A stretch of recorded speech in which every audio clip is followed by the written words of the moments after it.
Dr. Charles Walton Doc Adams was born on March 1, 1879, to Adeline and William Adams in White County, Indiana. The youngest of 7 children, Charles was raised by his brother William after their father died in 1880. Following in his brother's footsteps, Charles became a dentist, founding Adams Dental Services in 1899 in Detroit. He eventually grew the practice to 50 dental chairs and over 60 assistants, making it possibly the world's largest dental practice at that time. In 1911, Doc Adams married Adeline Rose, and together the couple had one son, William Hill Billy Adams. While maintaining his practice in Detroit, the couple purchased 120 acres on the shores of Lake Alfred, 75 of which were groves, marking the beginning of a new career in citrus. Adams quickly expanded his property and reportedly became Florida's first grower to reach 1,000 acres. The Lake Alfred packing house, which became the Lake Alfred Citrus Growers Association, the building was built in 1921. It was apparently state-of-the-art when it was built. It was the biggest, the best in Florida at the time.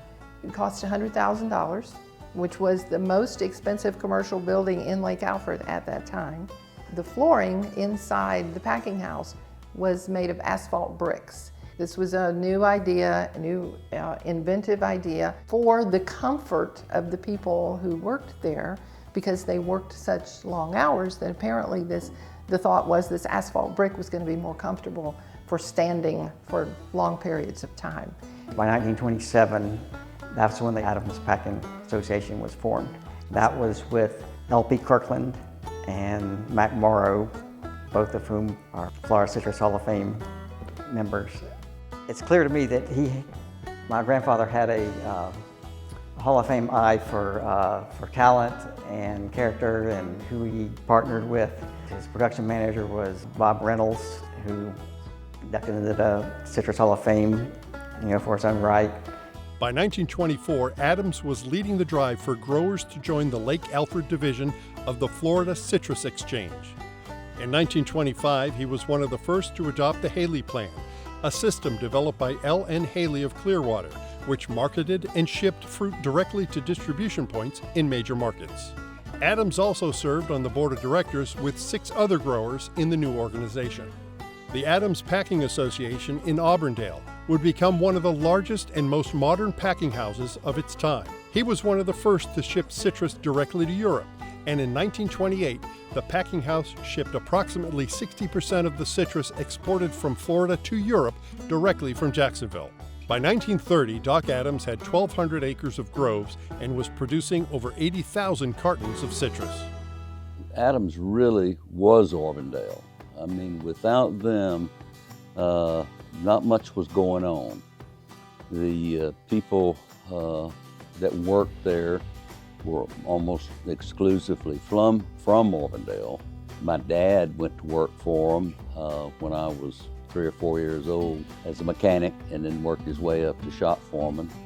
To show you the kind of people that Adams management was, my dad had an idea about building a trailer for fertilizer. Adams actually bought the material for him. He built them, they bought them, and then he left and started his own business.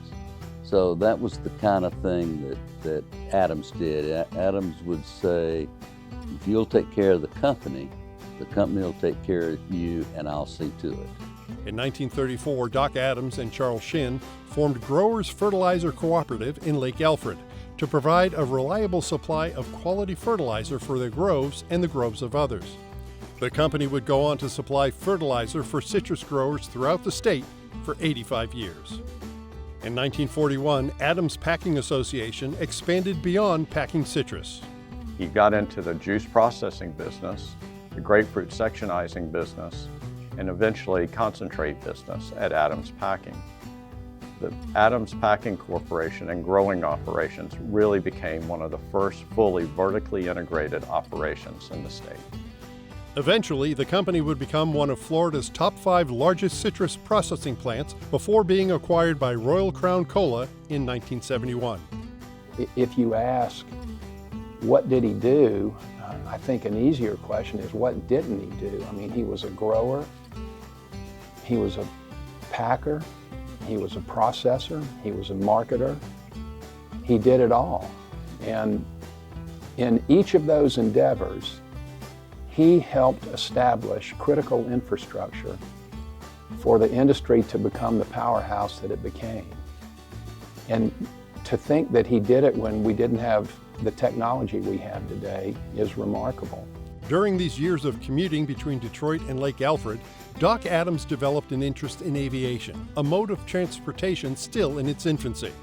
While spending his winters in St. Petersburg, Doc was flying his biplane daily to Lake Alfred to manage his groves, and in 1929 started Adams Flying Service. Operating out of Albert Whitted Field, he gave airplane rides for a penny a pound. In the winter of 1930, he flew almost 2,500 passengers with over 800 takeoffs and landings, as he would note, all without a mishap.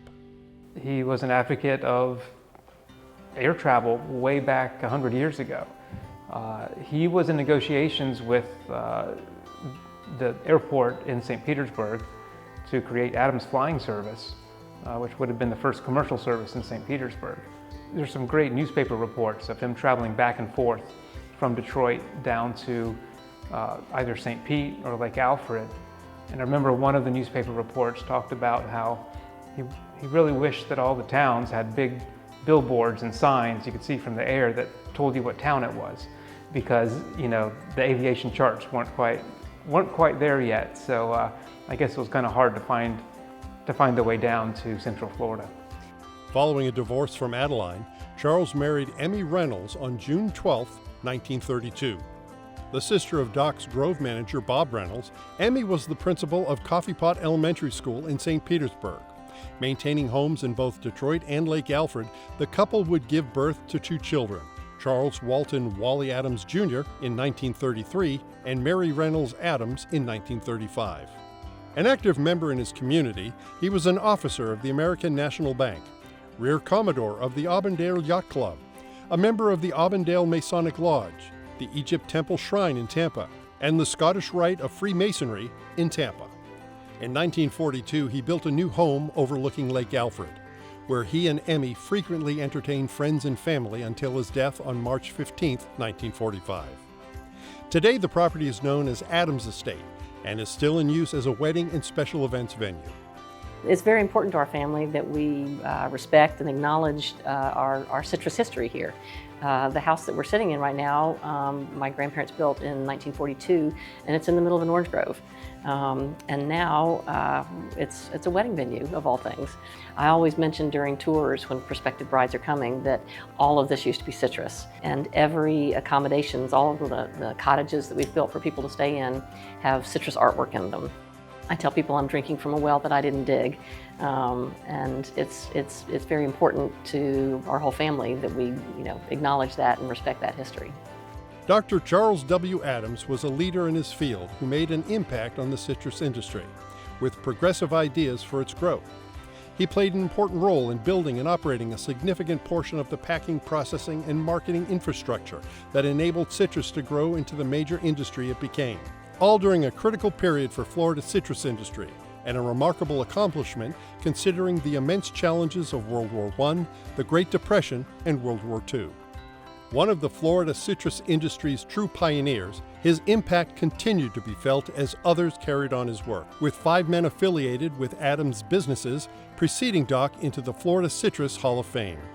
His legacy continues to this day, with his grandchildren and great-grandchildren still involved in the industry through Gapway Groves formed by Emmy in 1946. Today, the company has recently completed a cups program in partnership with the Mixon family. As a man who lived his life largely and whose innovations influenced the industry so significantly during its early growth, Dr. Charles Walton Doc Adams' inclusion into the Florida Citrus Hall of Fame is long overdue. Therefore, we are honored to add his name today as the newest member of the Florida Citrus Hall of Fame.